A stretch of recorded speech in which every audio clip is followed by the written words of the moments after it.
চারু মার্কেটে খুনের পিছনের কারণ কি? আপাতত খুনের মোটিভের খোঁজে পুলিশ। বন্ধুরা খুনের সঙ্গে জড়িত থাকতে পারে বলে দাবি করেছেন নিহত অবিনাশের বাবা। তবে অবিনাশের মা বাড়ির মালিক কুশল ছাবড়াকেও সন্দেহের ঊর্ধ্বে রাখতে রাজি নন। চারু মার্কেটে পরিচালক খুনের সামনে আসছে এক বন্ধুর কথা। কে সেই বন্ধু? আদৌ কতটা গভীর পরিচয় ছিল নিহত পরিচালক অবিনাশ বাউরি ও সেই রহস্যময় বন্ধুর মধ্যে? দক্ষিণ কলকাতার চারু মার্কেটের ডিপিএস রোডের এসবিআই ব্রাঞ্চের পাশের আবাসনে পরিচালক খুনে এটাই এখন বড় প্রশ্ন। শনিবার রাতেই খুনের ঘটনায় পাশের ফ্ল্যাটের পরিচারিকা নবিতা হালদার জানিয়েছিলেন, ভালো ছেলে বলেই পরিচিত ছিলেন অবিনাশ। কারোর সঙ্গে কোনোদিন তার গন্ডগোল হয়নি বলেই দাবি নবিতার। মালিকের বউ গেছে মনে হয় আসানসোল, বাচ্চাটাকে নিয়ে, চাকরটাকে নিয়ে, বাচ্চাকে যে দেখাশোনা করে, আর দুই মালিকের যে চাকরটা আছে ও আর মালিকটা আছে না। ওই সময় মনে ছিল না, মনে অফিসে গেছিল, সেই টাইমের মধ্যে নাকি একটা বন্ধুকে নিয়ে ঢুকে, ও তো গার্ড বললো যে বন্ধুকে নিয়ে ঢুকেছে। অবিনাশ বাউরি নামে এক 22 বছরের যুবক, তিনি এই যে অভিজাত ফ্ল্যাটটি রয়েছে সেখানে তিনি পরিচারকের কাজ করতেন এবং তিনি যার অধীনে কাজ করতেন তার নাম কুশল ছাবড়া বলেই জানা গিয়েছে। পরিচালক অবিনাশ যে খুন হয়েছে তা প্রাথমিক তদন্তের পরই শনিবার রাতে জানিয়ে দিয়েছিল পুলিশ। দেখছেন বিল্ডিং এর 5th ফ্লোরে একটা ফ্ল্যাট আছে। ফ্ল্যাটে অবিনাশ বাউরি বলে লোক, উনি সার্ভেন্ট ছিলেন, ওনার মালিক বাইরে ছিলেন। তো আজকে ওনার বডি উইথ হোমিসাইডাল ইঞ্জুরি পাওয়া গেছে। ফার্দার ইনভেস্টিগেশন আমাদের টিম করছে। সিসিটিভি ফুটেজ কি পাওয়া গেছে ওটা এই মুহূর্তে বলতে পারবো না। ওটা যদি কিছু থাকে এখন ইনভেস্টিগেশনের পার্ট আছে। হ্যাঁ, ইঞ্জুরি দেখে যে প্রাইম অফিসার এটা মার্ডার মনে হচ্ছে।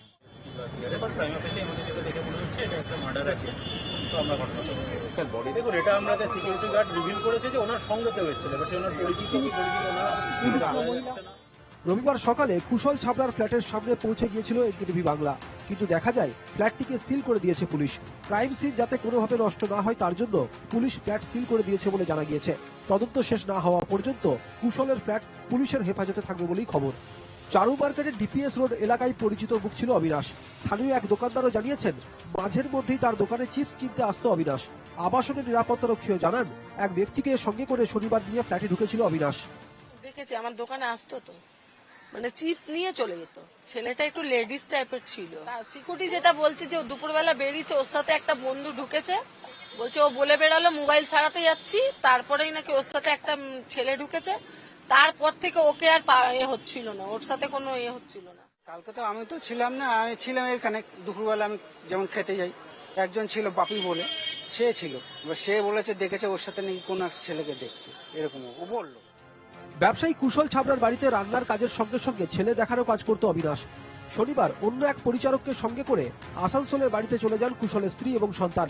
কুশল এরপর অফিসে চলে গিয়েছিলেন, কিন্তু এরপর থেকে বহুবার ফোন করলেও অবিনাশ ফোন ধরেননি বলে পুলিশকে জানিয়েছেন কুশল।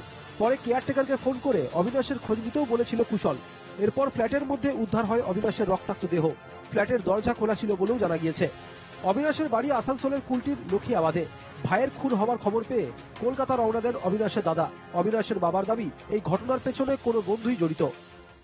জানা স্যার, ওর একটা বন্ধু থাকতো, বন্ধু বন্ধু বলেই ওই জিনিসটা জানি না। নাম কিছু বলতো না স্যার, না বলতো আমার বন্ধু আছে, কোনো ব্যাপার নেই, আমাদের বাড়িতে তো এসে নেই। তো ওই বাইরের থেকে বাইরে যে বন্ধুত্ব হয়েছে, ও 2 দিন বাদে আসবার ছিল বাড়িতে, কিন্তু আসতে পারলো না। হতে পারে ওর বন্ধুতেই এই সকলকে হয়তো করেছে, তাছাড়া তো কিছু করতে পারে না, এমন লোক তো কেউ কিছু করবে না। ছেলের খুনের ঘটনায় মালিক কুশল ছাবড়াকেও সন্দেহের ঊর্ধ্বে রাখছেন না অবিনাশের মা গনি বাউরি।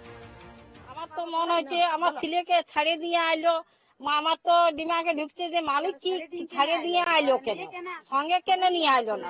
এই ঘটনাটা ঘটতো না, আমাদের তো মালিকের সঙ্গে সঙ্গ হয়েছে। এই খুনের ঘটনার পেছনে মোটিভ কি? ব্যক্তিগত শত্রুতা না অন্য কিছু? আপাতত তদন্তে সেই কারণ খুঁজে বের করার চেষ্টায় পুলিশ। অজ্ঞাত পরিচয় ব্যক্তি এসেছিলেন, তিনি কিন্তু এই খুনের পেছনে থাকতে পারেন বা তার হাত থাকতে পারে বলে মনে করা হচ্ছে। তার কারণ এই যে বাড়ি, যেই বাড়িতে তিনি থাকতেন, সেই বাড়ির যে সদর দরজার যে সিসি ক্যামেরা, সেই সিসি ক্যামেরা ভাঙা রয়েছে। যে গতিবিধি, সেই গতিবিধি এবং সেই টাইম ধরে কলকাতা পুলিশের আন্ডারে থাকা রাস্তার মধ্যে যে সমস্ত সিসি ক্যামেরা রয়েছে, সেই সিসি ক্যামেরার ফুটেজ এবং যিনি মারা গিয়েছেন তার সঙ্গে তার আসা যাওয়া, সেই সমস্ত গতিবিধি ইতিমধ্যে কলকাতা শহরের সমস্ত যে ফুটেজ রয়েছে, সিসি ক্যামেরার ফুটেজ, সেগুলোকে কালেক্ট করা হচ্ছে এবং সেই ব্যক্তি কিনা সেটি খোঁজার চেষ্টা করা হচ্ছে। Bureau report, NKTV Bangla. Charu মার্কেটের ফ্ল্যাটে খুন করা হয়েছে যুবককে। ময়নাতদন্তের প্রাথমিক রিপোর্টে উল্লেখ, অবিনাশের গলায় ধারালো অস্ত্রের আঘাত, মুখেও ধারালো কিছু দিয়ে আঘাত করা হয়েছে যুবককে। বাম হাতেও রয়েছে ক্ষত চিহ্ন। চারু মার্কেটে যুবকের দেহের ময়নাতদন্তের প্রাথমিক রিপোর্টে উল্লেখ, চারু মার্কেটের ফ্ল্যাটে খুন করা হয়েছে যুবককে। ময়নাতদন্তের প্রাথমিক রিপোর্টে উল্লেখ, অবিনাশের গলায় ধারালো অস্ত্রের আঘাত রয়েছে, মুখেও ধারালো কিছু দিয়ে আঘাত করা হয়েছে যুবককে। বাম হাতেও রয়েছে ক্ষত চিহ্ন। চারু মার্কেটে যুবকের দেহের ময়নাতদন্তের প্রাথমিক রিপোর্টে উল্লেখ রয়েছে।